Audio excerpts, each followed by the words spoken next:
Favaz with you from Shaastec International. Today I would like to share with you one concrete flooring we have done for one FMCG sector company here in Kuwait.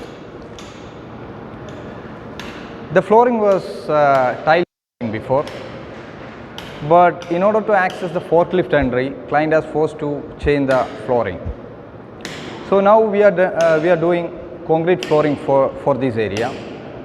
So that concrete flooring is 15 centimeter concrete flooring. So initially we remove that existing tiles flooring.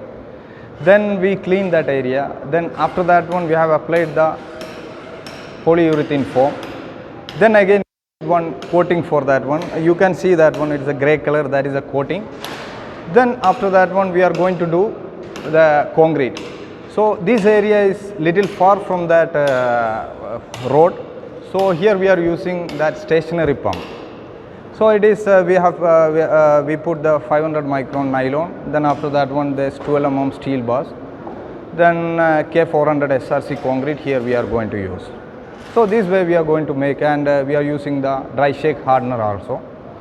So this is the way we are going to make this flooring. Let's go to the video story. Thank you.